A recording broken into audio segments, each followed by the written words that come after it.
10, 9, 8, 7, 6, 5, 4, 3, 2, 1.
Here's your career affirmation. You're going to rock that interview and get that job.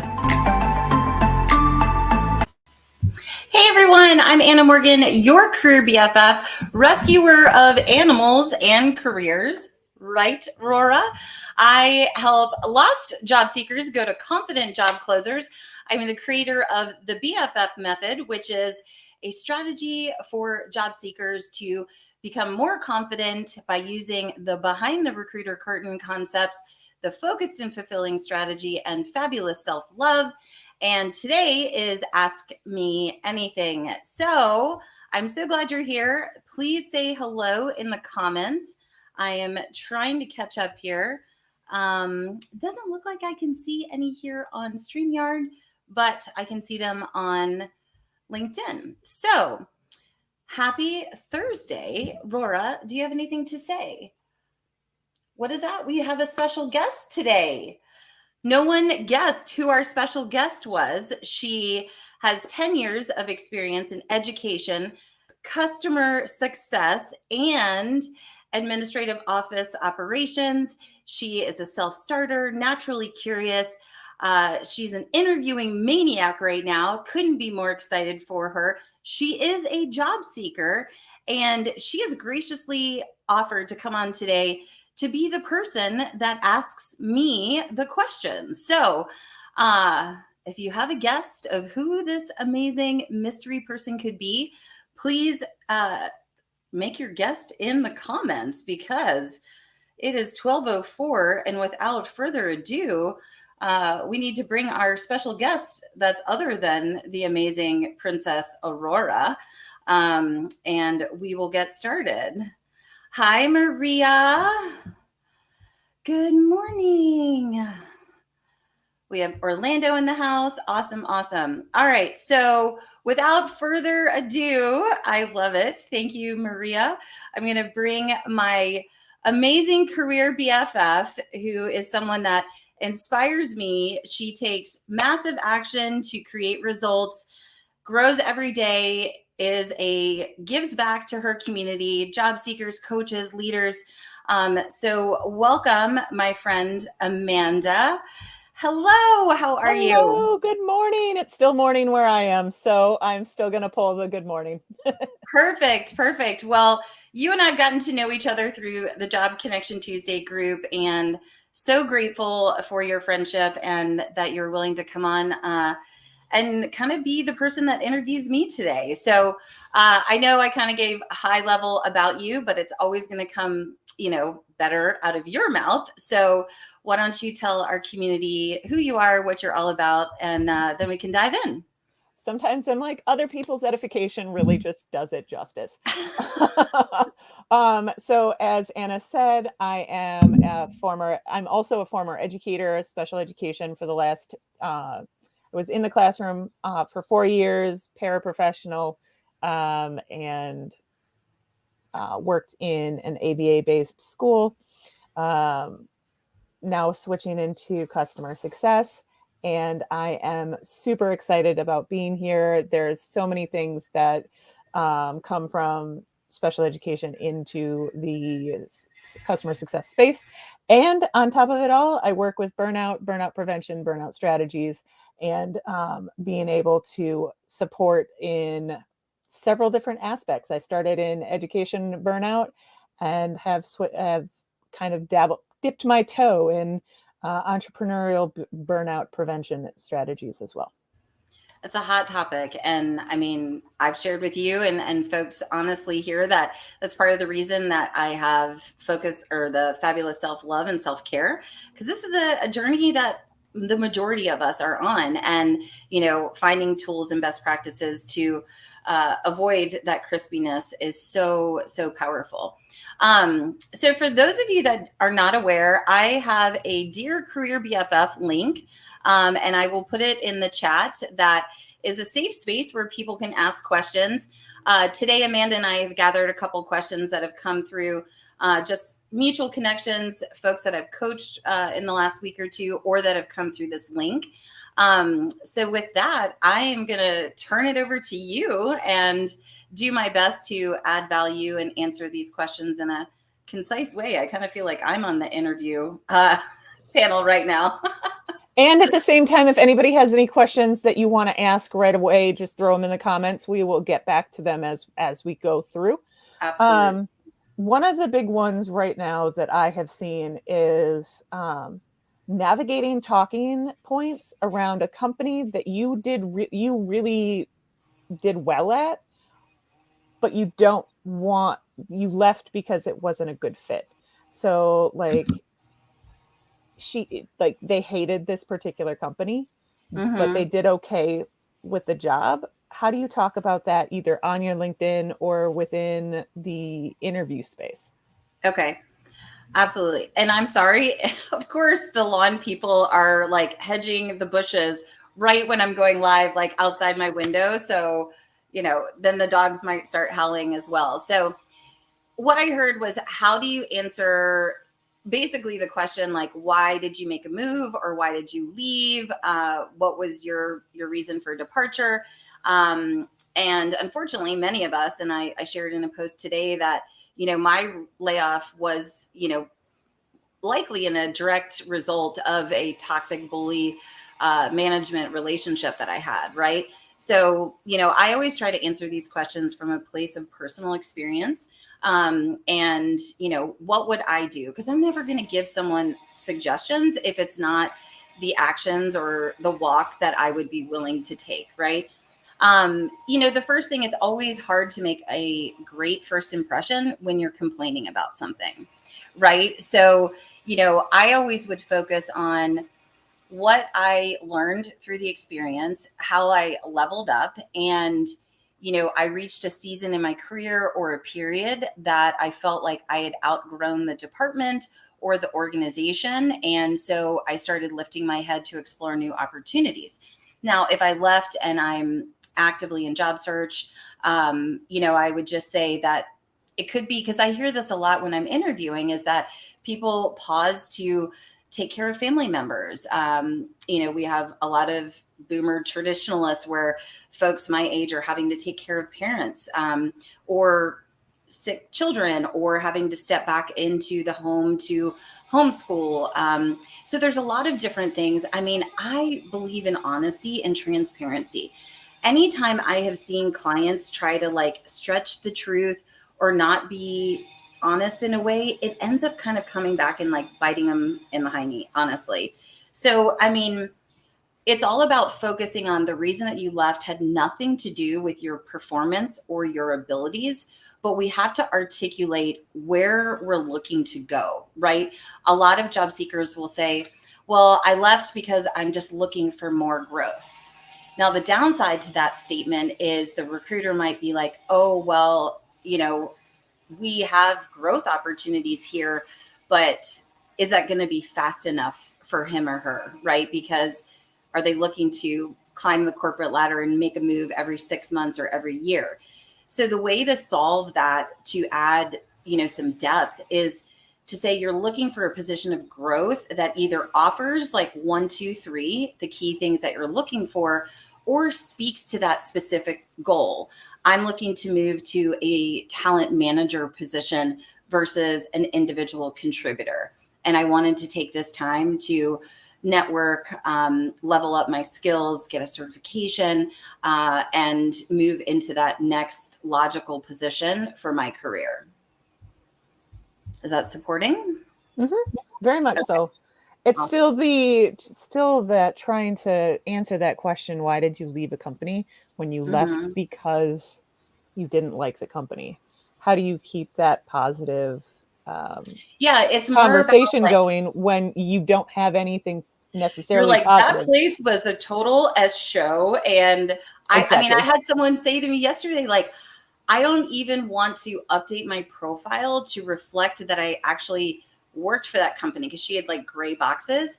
And she was like, such a not healthy place that I don't even want my name attached to it. Right. Mm-hmm. So there are situations like that. And so it's, again, like talking about the value that you can bring, the problem that you can solve, but really speaking into more of that specific nature. And the psychology, the way I think about it as a saleswoman, is how can I talk about where I'm looking to go that solves the problem that has created this job description for them, right? What is the value proposition or the value that I bring in this conversation? And, we always leave the door to the past open to thank it for what it has taught us, right?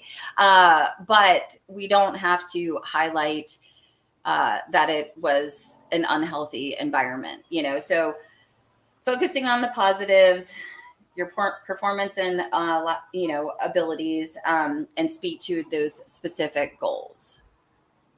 I think those would be the 3 biggest things. Hi, Melanie. Sorry, I can't not say hello to people. I apologize. I've got a crying cat here, so I need to have attention brought to it. No, Judge. I just hope your cats are feeling better today. Oh man, that was like chaos yesterday during interviews, and then the cat wasn't feeling great, and then. I understand. So, is there a question that you had that you were given, or should I continue with the? You can continue on. I think the couple that you had shared with me makes sense. Got it. Unless there's any more in the comments that I don't see yet. Let's go with, I haven't seen anything in the comments yet. Okay. So how do you even, for those that are just getting back into either LinkedIn or trying to navigate that under, like at or under that 500 connections, how do you actually start networking? I love that question. All right. So I'm going to put that. How do you actually start networking? Especially on LinkedIn. Okay. So most of y'all that are here, my accent's coming out, know that I have a little bit of an unhealthy obsession with LinkedIn. So again, like if I were in this place where I'm like, and I tend to attract actually a lot of like LinkedIn 101 folks that have under 500 connections. So the first thing is there's, a science with LinkedIn. Once you get over that 500 connection point, it's kind of like you get to the next level. If it was gamified or it was, Zelda or Mario Kart, I don't even know any of the new games that are out there these days. #Gen X. But so a strategy that I used when I was growing early in 2019 on LinkedIn is that I would focus on adding 5 to 10 new connections a day. And so I had like a little sticky note with a goal that I needed to have intentional time to do that. Now, when I first started out, I was like, oh, I'm just going to be curious. If there are people sharing content that is stuff that resonates with me as an advocate for ADHD, or is about recovery, or is about dogs, like I'm probably going to connect with them. If they're talking about job search strategy, talent strategies, retaining employees, diversity, equity, inclusion. So I started noticing that there were a lot of conversations happening that I wanted to learn from and I wanted to be a part of, right? And so I started gravitating towards those content creators and connecting with them, right? And I would use simple language with, like, I was just really inspired about your, pivot into this industry. I try to use language that if I ran into you in the coffee shop or we were, passing each other in the halls, to try to use that same kind of dialogue, right? And not overthink it. That's where a lot of job seekers, especially 101, get in this like analysis paralysis. They're like, I have to have the perfect outreach message. As long as it's not spammy and it's not all about you, then you're probably all right, in my humble opinion. So adding 5 to 10 connections of just super cool, awesome people, because I believe it's those connection points, right? Think about how we connect with a brand or a product, and what is the psychology that our brains or that we go through when we decide to click the purchase button. The same kind of experience happens here on LinkedIn too, right? So having more conversations really helped build confidence for me. It helped me meet a lot of new people, but I also would nourish the relationships with the other 300 people that I had in my current network. So I would go through and audit those folks and be like, you know what? Let me see if I can do 5 or 10 just outreach messages. I see that you got promoted. Congratulations, and start more conversations in the DMs. The other way that I added connections was I would go through my phone and I would be like, oh, like, who is this person that I used to volunteer with at my daughter's school? Maybe they're on LinkedIn. And I would go look them up and I would cross-reference some of my social contacts and like start building it more on LinkedIn. So that's a very like kind of, in my mind, work smarter than harder kind of idea, where you already have like these, existing contacts. Work with those first and then stay in that curiosity and that energy of, having conversations with like-minded people and then not being afraid to reach out, right? That's another thing where people feel like it's stalkerish or spammy. And I definitely want to honor that. But here's the deal.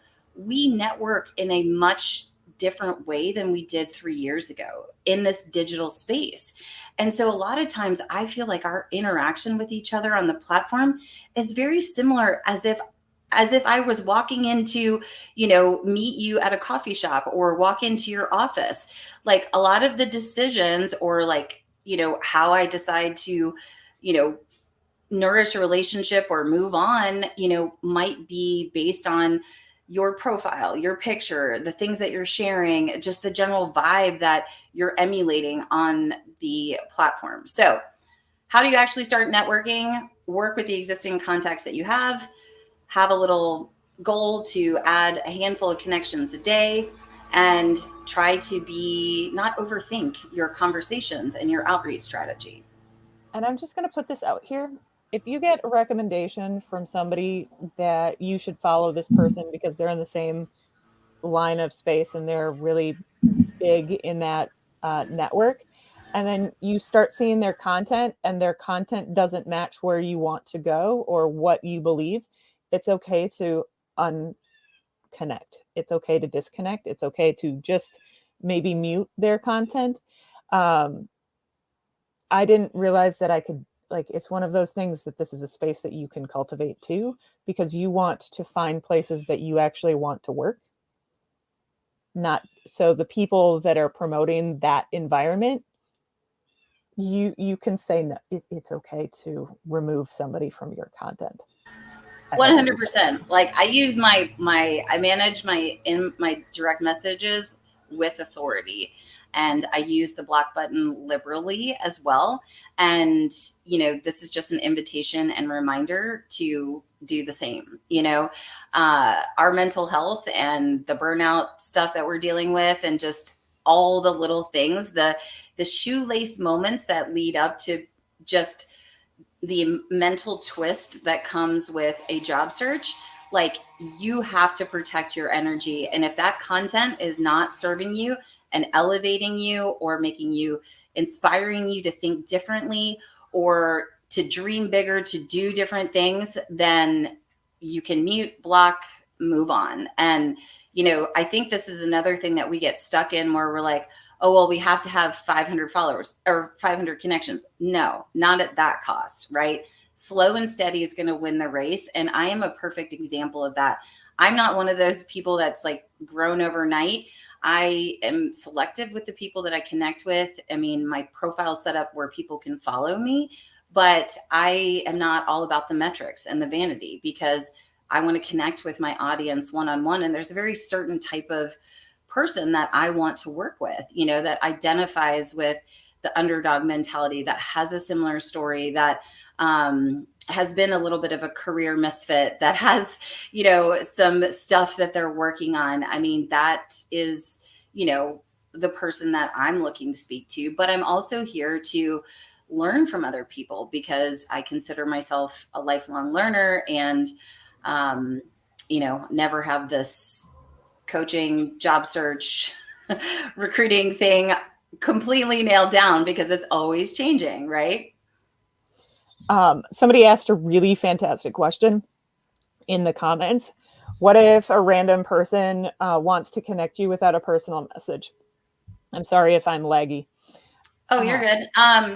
So what if a random person, okay, so here's the thing about that question, is that a lot of, I don't remember what the statistics are, but a huge amount of us use LinkedIn on our phones, on our mobile devices, and it does not allow you to send a connection request. So that a note with your connection request. So that is probably what's happening. Random people are wanting to connect with you, but they are having their LinkedIn time on their mobile, which a lot of people are always like, Anna, you're everywhere. And I'm like, I fit in my LinkedIn time where I'm stirring, stir fry on the dinner, before dinner, or in the bathtub, or, in between sessions. So, I don't take that as critically as some people on the platform. I will go look at the profile first, which this is why having a all-star profile that is clear of who you are, what you're all about, who you help. So I can make that decision to say yes or no. So to answer the question, look at the profile first. They're probably using their mobile device, and, trust your gut and your intuition. If you pause, or you have a weird feeling about it, trust that and just move on to the next thing. When Dan tagged me in that post recently that went viral, I had over like 500 connections.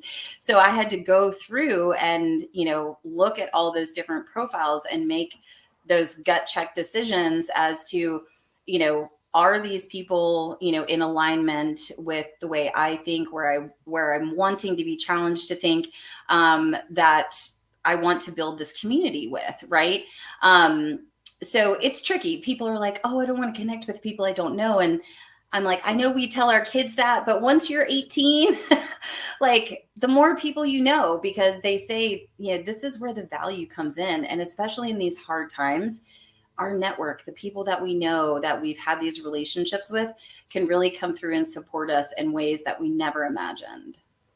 And there are people that, as I look at their profile, I will go, you are not in the direction that I'm going, and I won't connect. I'm not connecting with you. And it is also like, sometimes I'll go into what jobs they're doing, and I don't want to get pitched right now in this Right. stage. I want to build relationships. So if somebody pitches me within 30 seconds of me accepting them, I usually turn around and block them. Mm-hmm. Yeah. I know that may or may not be everybody's style, But it's but totally, right now in this but stage, here's the deal. Like the law of reciprocity. And this is such a great example for job seekers that constantly send DMs that are like, I see you're a recruiter. Look at my resume. Am I a good fit?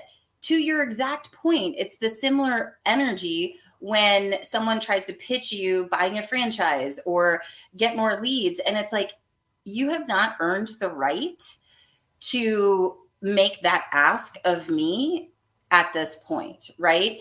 And so I sometimes will just do that. I will look at something and I'll be like, I bet they're gonna pitch me and then it's like I get the automated follow-up, like one I got the other day was like, the energy and the language of, I didn't hear back from you. I'm like, I don't know you. I didn't tell you I was going to get back to you. Get out of my DMs. Like mute, delete, block, bye. and that is an interesting, like that energy is also something to kind of take into your own cultivating Your own relationship. strategy. Like put yourself in the receiving, shoes of the people that, get those messages. And be a little more public with your messages to start with. Put it in the comment section, build the relationship in public to then notice, like I had somebody that is a recruiter. She's not in the area that I am looking for, but she moved recently and I just said, good luck to her. Good luck with your move in the DMs. Yeah. And I've cultivated a non-business related relationship with her. I sent her. And that's the thing about LinkedIn is you never know when that relationship will come full circle. Exactly. And I mean, I've been on the platform since 2006. So clients have become, candidates have become clients, and vice versa. And I think I learned this from Judy Fox, or she said it originally, was, when we are seen having public conversations in the comments, people are going to trust to have private conversations with us. And so many times, like a lot of the peers that I run in the same circles with now, I found that we were commenting on the same content. And in the comments, I would be like, Wendy, we need to, grab a coffee chat. I'll send you my direct message or with my link. And, that's also a way to fast track conversations, but only after we have really established a little bit of a foundation to make that ask. Absolutely. Then with all of that is, how do you create, or what are some key things in your LinkedIn profile that would stand out, that would help people pause on your LinkedIn page? Absolutely. Recruiters or people that are wanting to connect with you. Yeah, absolutely. So, one of the engagements I was on recently with a very experienced, like wizard sourcing, like recruiting professional, she said, like, we are moving to a place where the LinkedIn profile, like, is trumping the resume. And I was like, oh my gosh, this is fascinating, because people are like, the resume is never going to go away. So we had just this geek out conversation about, and now, like, we're presenting profiles to top employers just with your LinkedIn profile. So we don't want your profile to look like a resume, because honestly, you want to leave something out there to be desired, to like hook people in, to actually, and ask you to apply for the position, or, get the detail, right? All the deep accomplishments and metrics and whatnot. Your profile picture totally matters. The statistics say that we spend as humans roughly 19% of our time analyzing that photo. Now, some people are going to freak out about this because we're talking about appearance and all the different things, but we want to connect with your eyes. So I got into it in the comments with someone the other day, because I was like, you doing extreme sports and like, with your big house in the back or your fancy, race car, like there's something that's not going to connect with me. And it's an energetic, it's a vibe. Like your eyes, they say, are like the window to the soul. So, I always recommend that you have a reasonably, like within 3 years, profile picture zoomed in so we can see your eyes. The second thing is your headline. That is the number one place that recruiters build Boolean searches to find you. So if you don't have any of the keywords for the positions that you're targeting in that role, and it's all fluffy language about, I don't even know, like it has all the marketing kind of branding stuff, but doesn't actually have the tactical keywords, you are not going to be found in the right searches. The third thing I would say is just audit your skills, because that is also an area where it helps rank you against positions when we are running those searches on the backside. I'd say those are the top three. I love a custom cover image because I believe it's like your digital billboard on the LinkedIn highway that, can sell for you, right? And having a fully optimized profile actually does work for you when you're not on the platform. But recruiters look for, cohesive, like the photo, the headline, and then your about section. Like use the 2,600 characters you have to tell us why you're freaking awesome and where you're looking to go, and the super cool, awesome things that you've done, and maybe what people say about working with you, right? Paint that picture so it makes it easy for the person to be like, heck yeah, I want to interview this person, or send that direct message to set up the interview. Perfect. How long are you wanting this Ask Me Anything to continue? Because we're sitting at about 32 minutes. I know. I mean, I get fired up about this stuff, as you can see. I am too. I've got a couple more questions, but if 30 minutes was what you were hoping, we can. We're hold good. on I'm flexible. I actually don't have a ton of stuff on my calendar. Still getting into doing some recruiting for eBay. Hello, marketing digital managers in the Salt Lake or Austin, Texas, or possibly remote areas. Give me a call.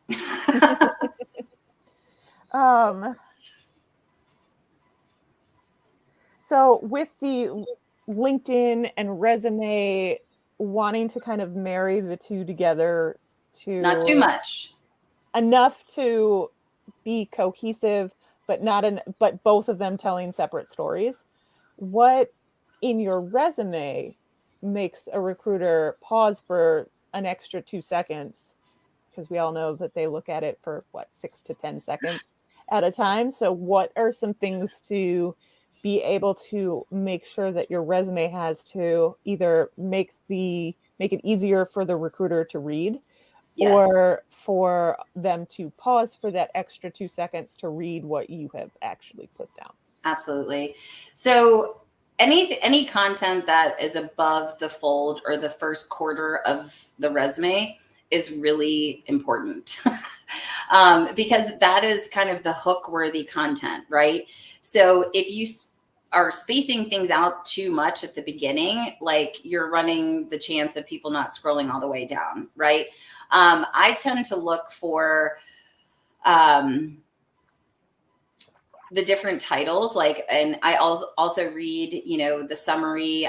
You don't want an objection or objective, which is like very 1990s.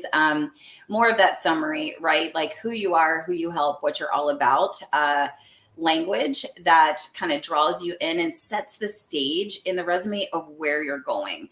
So it's not like a cover letter, but it at least kind of lets you know what I'm getting into when I go into the content, right? If you're just a couple years out of college, I recommend that your education degree, those credentials are in that first fourth, because there's a certain set of employers that are looking for, greener talent or recent grads.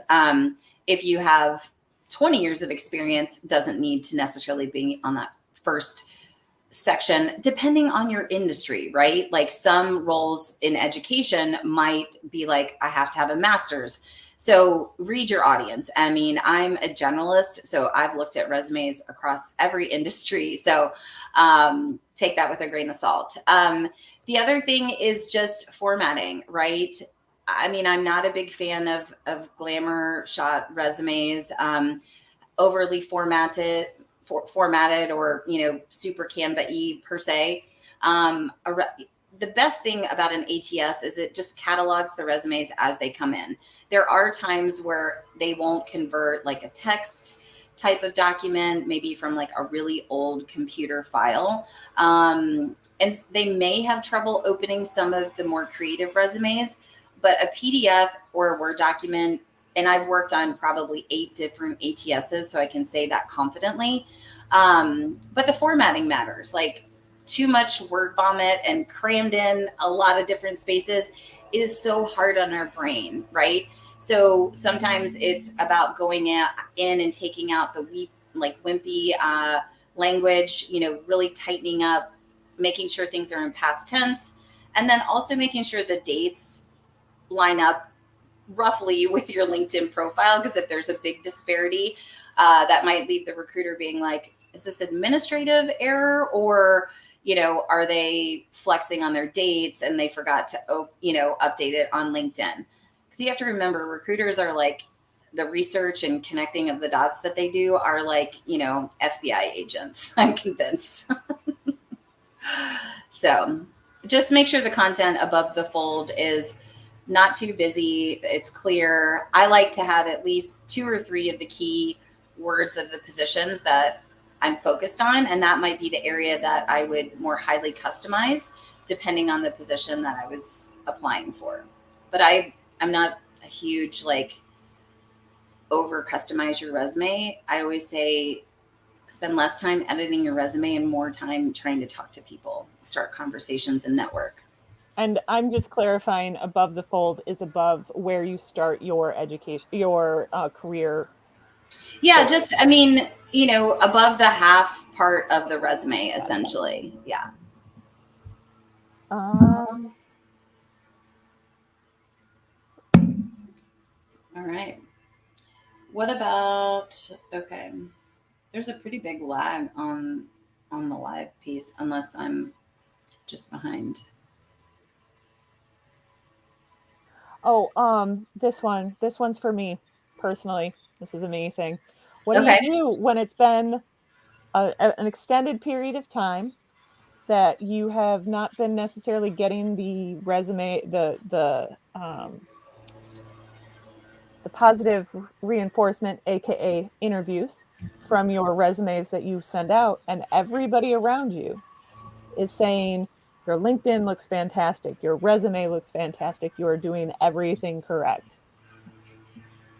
What do you For the how do you longer move term, forward? I mean, again, I go back to what my strategy would be if I were in that position. And I would be like, plot twist, try to radically do something different, right? Because I believe in the concept, like, insanity is doing the same thing over and over again, expecting different results.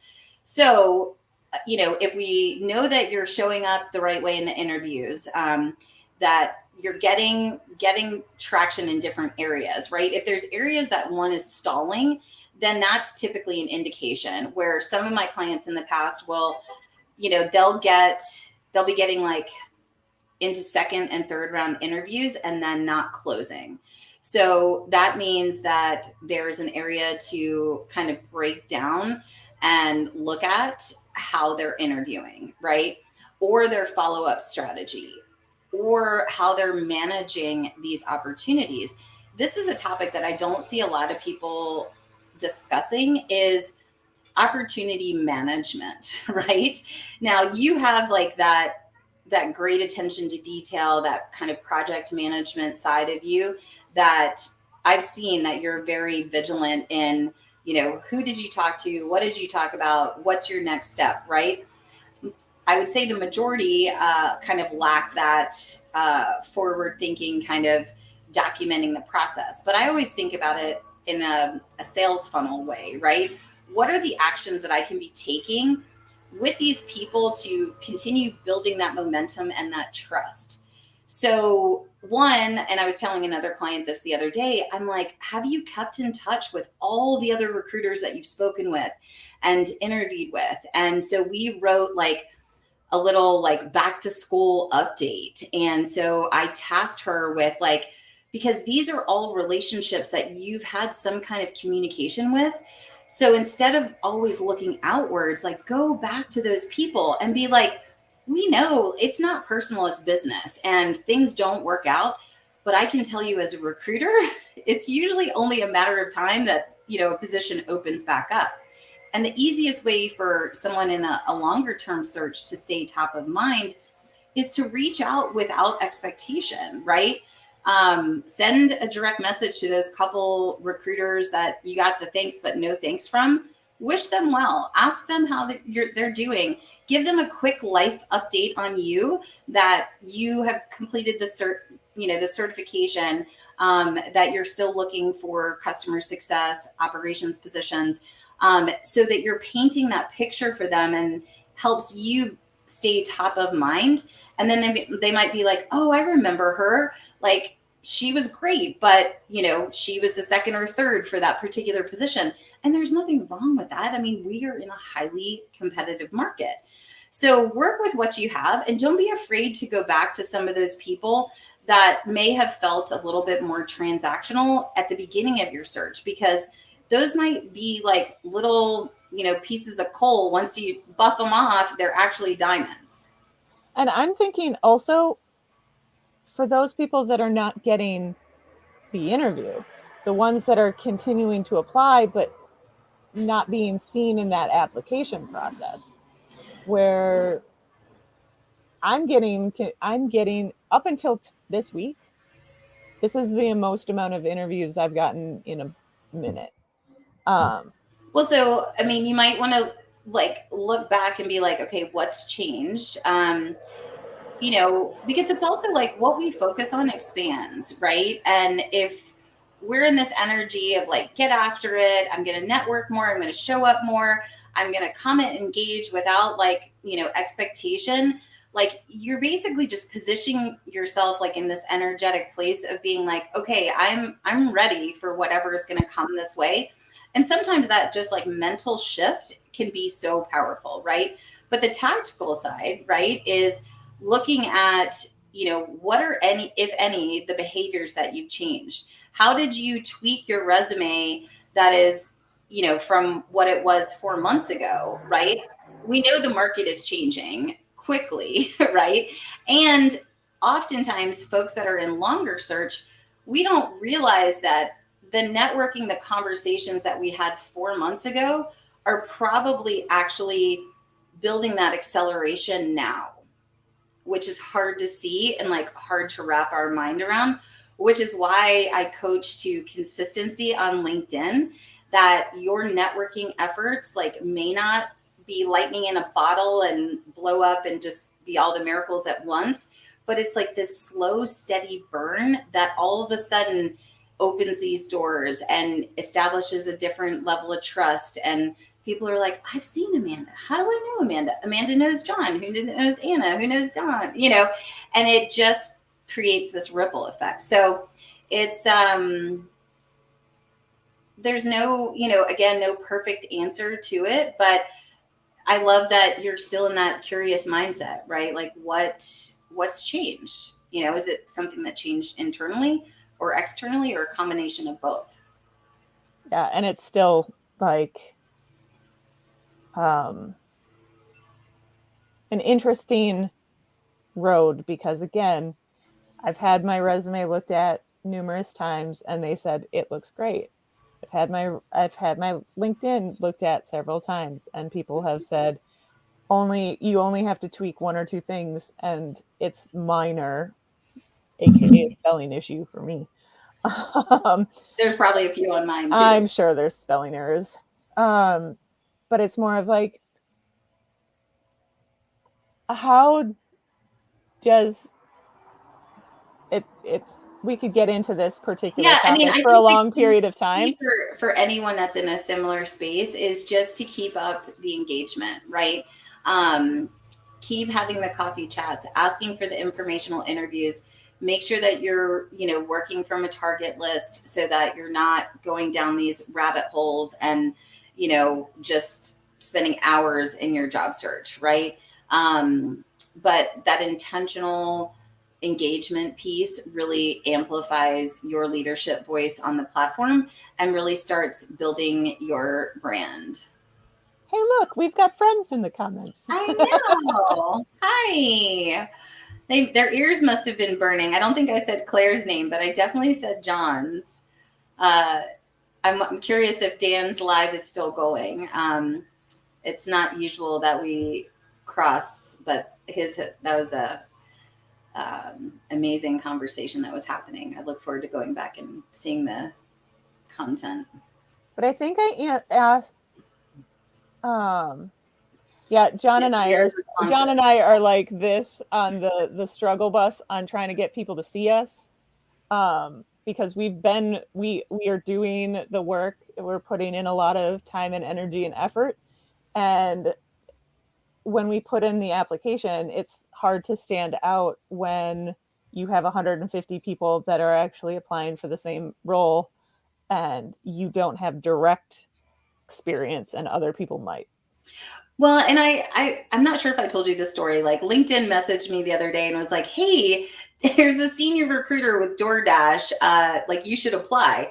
Now I don't have my profile like optimized that I'm looking for a job, but maybe at one time I had set an alert. Well, I go to look at it and I have LinkedIn Premium, so I see the data and it says it's open for a week, and then I scroll down and it's like 476 applicants, and I was like, oh, like I'm never going to apply to a job with that many people. And then it broke down like the entry level, the senior level, the manager, directors. And I kind of chuckled because I'm like, y'all directors, get on out of there. Like, I know recruiters do well, but this is not your playing field, which is probably not nice of me. But I started thinking like the competitive athlete in me was like, how could I reverse engineer this?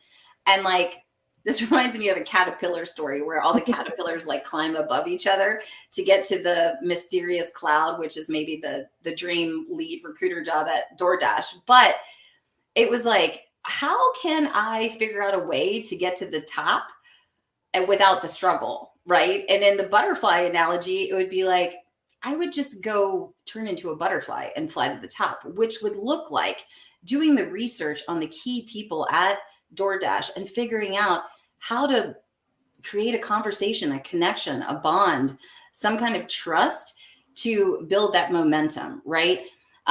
So a lot of times, those of us that have been in longer term job search, we are in this bigger spray and pray kind of mindset. Like we want to be accessible to all, but actually working with 10 or 15 companies that you have vetted and evaluated that align with where you're looking to go, your mission, your vision, your values, all of those things actually could create more momentum and results. So again, I mean, there's no magic wand for this whole process, but resiliency, humility, keep showing up is definitely, I think, the recipe for results and success.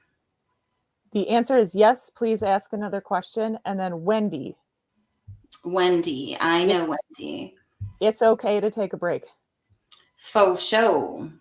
She's got another one a little bit further down, that one. It's okay to literally pause, as much as it really sucks to, this is my perspective on this one, is when you have to pause your job hunt, you are not actively looking for a job that you're wanting and needing at the time, depending on your current employment status.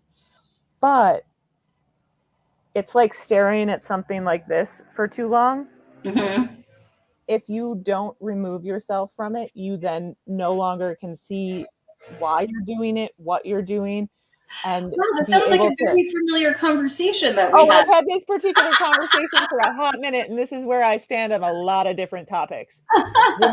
Either remove yourself from the space or get somebody who can see it better and clearer for you, so that you are able to be able to actually see what you're looking at. Right. Yeah, absolutely. I think everyone is resilient out there these days, especially those that, show up here in the Career BFF energy. That's the underdog energy. Like we're getting after it. So Claire also made a good point as far as a strategy. Like if I were to attack, something like DoorDash to, get customers feedback, and then you have that unique kind of story or hook or something to establish that trust when you're doing that different type of outreach. So sorry about my I don't see where um, where the LinkedIn user was going to ask another question. I don't think she came back up. Yes, I'm not sure exactly if she's preparing herself for another question I or know. Well, we only have a couple more oh, minutes. as I said it popped up.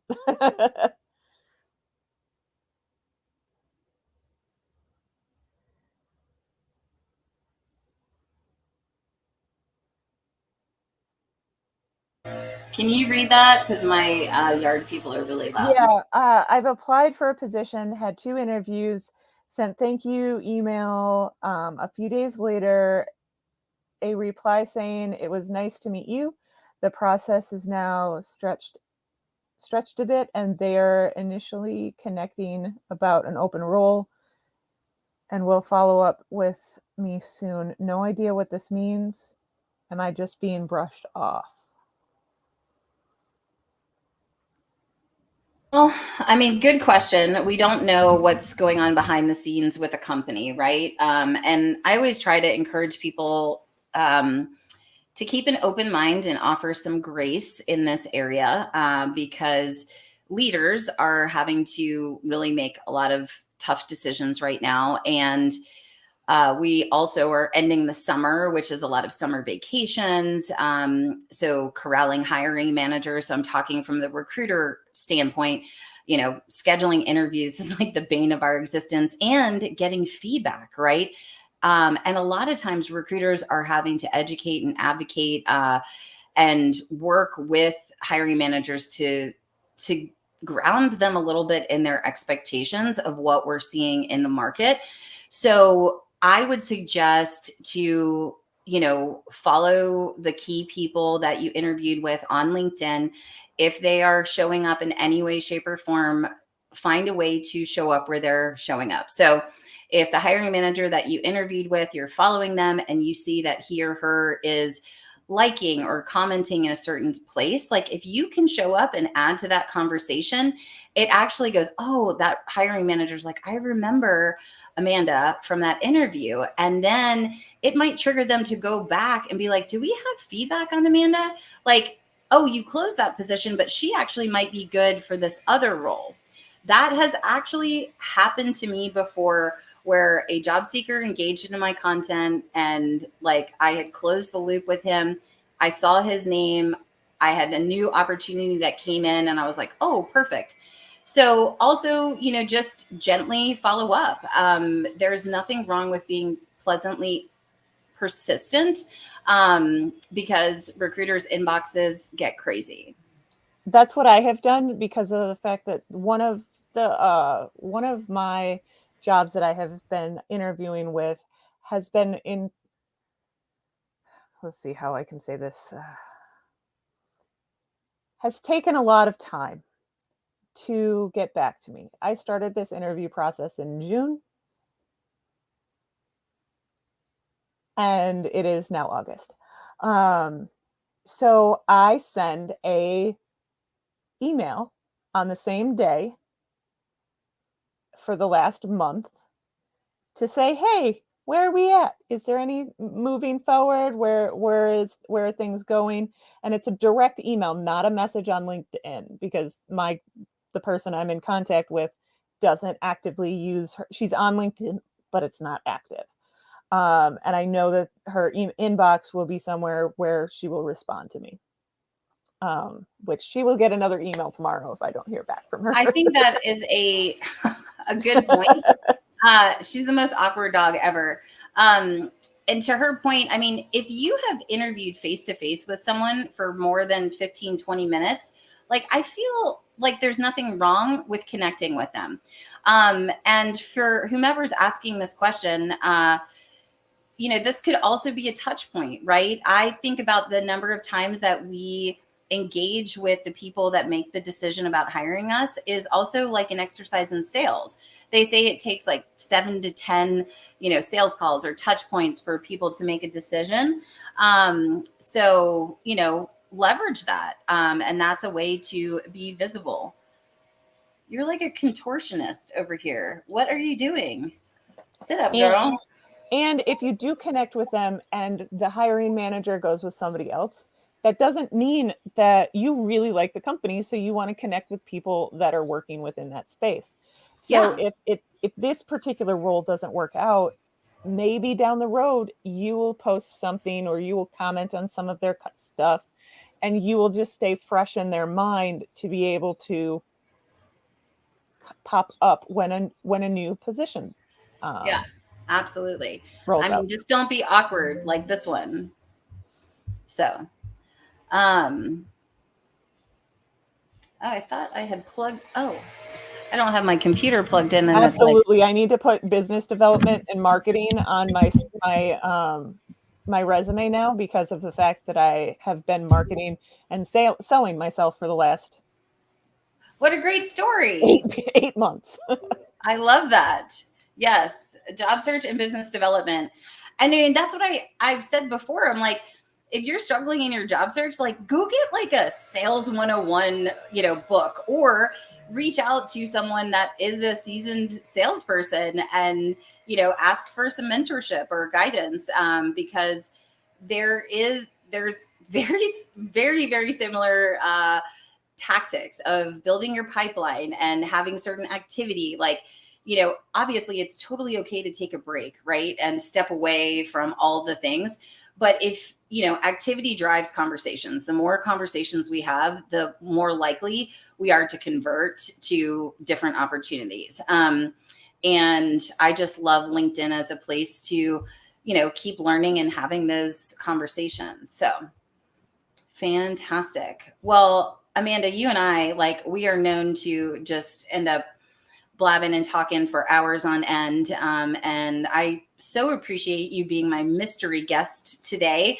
And you have inspired me. This could be my new Ask Me Anything. It could be a mystery guest where next time I will share the post a little bit earlier to get people to play to figure out who the mystery guest is while I'm amplifying their experience and awesomeness to my community, with the goal of potentially adding new connections and visibility and momentum. So please feel free to connect. I know that I currently have mine on creator mode, so it says follow.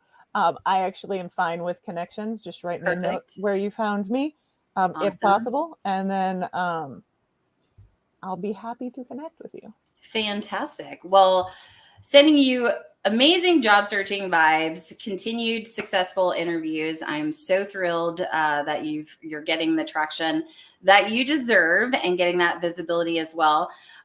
So I have no doubt that we will be celebrating with you here soon.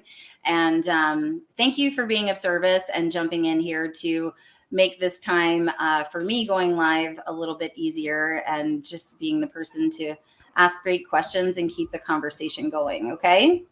Anytime.